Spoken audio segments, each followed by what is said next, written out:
Yan, bali ito sila mga kabady. Nakikita nyo ba?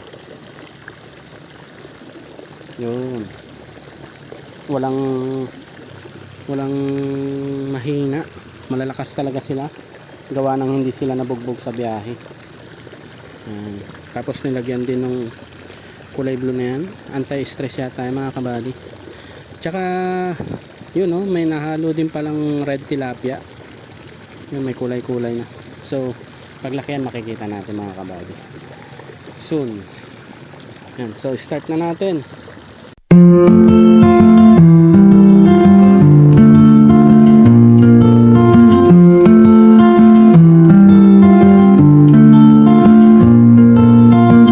Good day mga kabady. 7:20 ng umaga. So, yan. Ngayon po ay bibili na kami ng ikakarga naming fingerling sa fish pan. So, paalis na kami ngayon. Tara, samahan nyo kami mga kabady.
Yun, so nandito na kami sa hatchery ng mga tilapia mga kabady, pero sa kasamaang palad ay hindi kami makakakuha gawa ng hindi raw na inform nung may-ari yung mga empleyado niya rito, so wala silang na-prepare. So babalik na lang kami bukas, pero ipapakita ko muna sa inyo yung kanilang hatchery. Yan, so mula dito sa kalsada mga kabady, ito yung kanilang mga pinaglalagyan ng fry. Yan, lawak mga kabady. Yun, tapos yung pangalan ng siguro may-ari, Dexter. Ayan, tilapia hatchery. Meron din sila mga available na hito, mga ganon. Tapos karpa, pero wala pa daw, kinokondisyon pa nila. So baka bukas hopefully makabalik kami para makabili. Yan, update ko ulit kayo bukas mga kabady. Good day mga kabady. Yan, 7:38 na ng umaga. At sa wakas nandito ulit tayo sa hatchery ni sino ba? Dexter. Yan, ni Sir Dexter. Yan, dito lang po yan sa Madyangat, Quezon, Nueva Vizcaya. Yan, so papakita ko sa inyo yung kanilang hatchery. Yan, kahapon pumunta na rin kami dito, kaya lang ay may konting miscommunication, hindi na i-prepare yung aming order na fingerling. So ngayon bumalik kami at piniprepare na nila. So bago ko ipakita yung binili namin ay papakita ko muna sa inyo yung kanilang hatchery. So mula dun sa kalsada mga kabady, yan, mula sa gate nila puro mga fish pan na yan, naka-divide siya, mga concrete. Ito yata ay kanilang mga breeder or mga fingerlings. Yan mga kabady, oh, may mga patay, pero normal lang yan, ganyan talaga. Hindi naman lahat, pa isa-isa lang yan. So parang mix to, may nakita akong red tilapia, then yung mga ganitong mga tilapia. Yan, hatchery po ni Sir Dexter. Yan, meron din yata sila ditong hito, meron din silang karpa at mga tilapia. And then dyan yung lagayan siguro nila ng fry. Yan,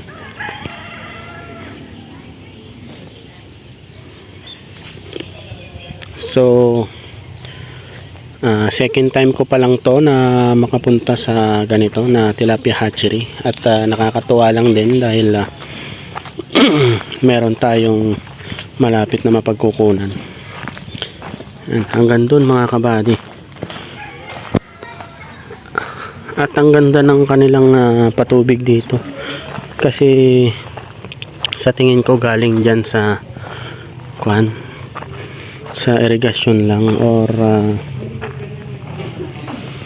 sapa yung kanilang water system. Yun, mula dun, kasi dyan sa may Mount Palali na yan mga kabady, yun, kung nakikita nyo yung bundok dun, yan, yung bundok na yun, yan, kasi puro bundok na dito nakapaligid, tapos pala yan, pero sila ginawang fish pan hatchery. Yan, so titignan natin yung mga fingerlings na in-order natin.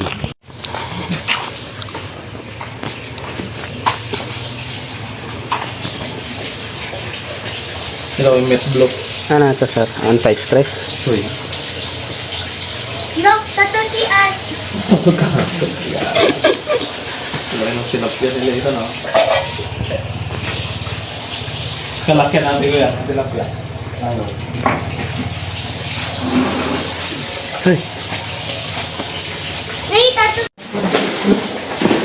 Ito, madam. Sige po na lang. Tilapia na. Ito, sige.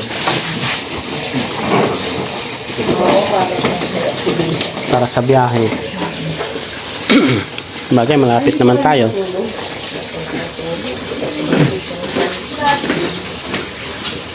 Di ba't ay away? Palalim. Mag-ihaw off. Dama na nila nga basig na red tilapia kaya. Yung hantay malasim, nakastig ubay. Binibilang. Tapos tsaka titimbangin. Yan, konti na ng mga kabady.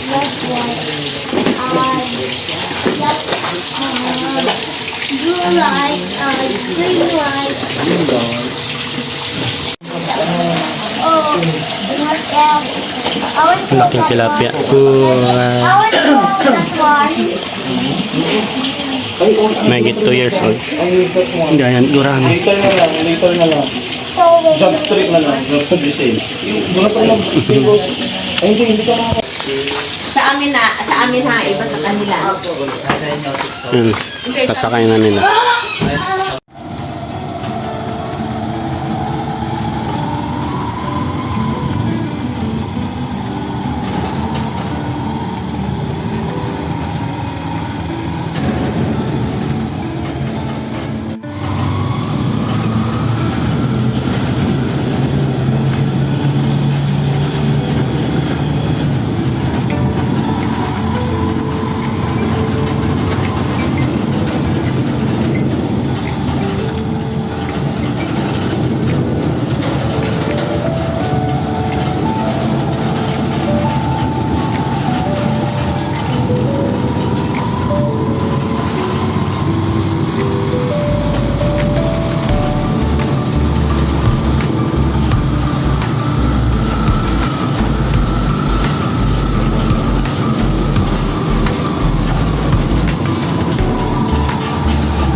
Yan, update tayo mga kabady. Nandito na kami sa bahay. At ang oras ay 8:51 pa lang. Yan. Dumanta kami kasi sa bayan. May binili lang konti. Tara, ilagay na natin yung mga fingerling sa fish pan. Yan. So, 6 na bag to. Yung mortality, nandito na rin. Sinama na rin nila. Tapos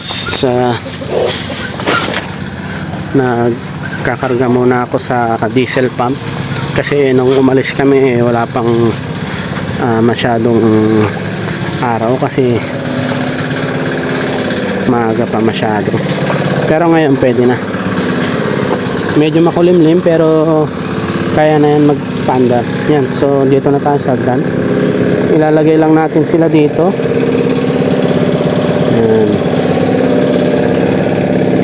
Yan. So pag nagpipish pan mga kabady, ito yung unang-unang gagawin. Acclimatize muna yung fingerlings. Yan. Para maka-adapt sila dun sa temperature ng tubig para hindi sila mabigla. Yan. Disclaimer, hindi tayo expert, pero yun yung tinuro sa atin at napapanood din natin. Yan. So kukunin ko pa yung iba mga kabady. Yan. Ito na yung dalawa pa. May dalawa pa doon. Bali 6 kasi to mga kabady. Yung karga niyan ay 1,140 plus kasi sabi nung naglalagay doon yung empleyado nila doon sa hatchery ay dinagdagan niya na, nilagay niya na dyan. So i-acclimatize lang natin sila ng 15 to 30 minutes. So mga 9:30 na lang natin yung bubuksan mga kabady. So ngayon naririnig nyo yung diesel pump gumagana. Isi-switch ko naman yung solar pump. Yan. Or i-on ko yung solar pump. Yan. So mga kabady, after 30 minutes ay papakawalan na natin sila sa fish pan. Yan, samahan niyo ako mga kabady. Yan, bali ito sila mga kabady. Nakikita niyo ba? Yun. Walang mahina. Malalakas talaga sila. Gawa ng hindi sila nabugbog sa biyahe. Yan. Tapos nilagyan din ng kulay blue na yan. Anti-stress yata yung mga kabady. Tsaka yun oh, may nahalo din palang red tilapia. Yun, may kulay-kulay na. So paglaki yan makikita natin mga kabady soon. Yan. So start na natin. Yun mga kabady, tapos na tayong pakawala ng fingerlings sa ating fish pan. Kaya lang ang naging problema, nalobat pala tong cellphone ko. Ano ba naman yan? Nung pinapakawalan ko na sila, akala ko nare-record. Yun pala naka off na yung cellphone ko. Yan, hindi ko tuloy na ipakita sa inyo kung paano ko pinakawalan sila sa fish pond. Yun, pasensya na mga kabady. So babawi na lang tayo sa susunod na mga video pagka tayo po ay magpapakain na at pagka lumalaki na sila. Yan, so ang gagawin na naman natin, ito yung day 1 ng ating pag-aalaga ulit ng tilapia or fingerlings. Then hanggang sa mabenta ulit sila. Yan, katulad nung ginawa ko nung first grow natin. Yan. So kung makikita nyo, ang daming mga dahon-dahon na lumulutang. Yan. So bababa ako para kunin yan. At the same time makakuan din, mabulabog yung lumot sa ilalim. Nang sa ganun ay umangat sila at pagka na-reach na nung overflow natin yung level doon ay ma-flash out na sila. Yan. At ito nga pala ilalagay ko doon. Ito yung tubo doon. Pero yung nilagay ko palang net, pansamantala lang naman ito mga kabady. Yan, maliliit yung butas. Saktong tubig lang yung makakadaan dito mga kabady. Tapos yan, may mga hiwa-hiwa din yan sa gilid. Yan. So hindi ko na lang bibidyoan yung pagkakabit mga kabady, baka mabasa yung cellphone ko. Yan, pasensya na talaga. Akala ko na videohan ko yung pagpapakawala ko sa kanila. Yung pala ay nalobat na yung cellphone ko, hindi ko na malayan. Mag-isa lang din akong nag-video kasi si Mrs. kasi nandun na sa tindahan, meron kasi mga bumibili doon. Yan, so babawi na lang ako mga kabady. Thank you, bye bye, see you bukas.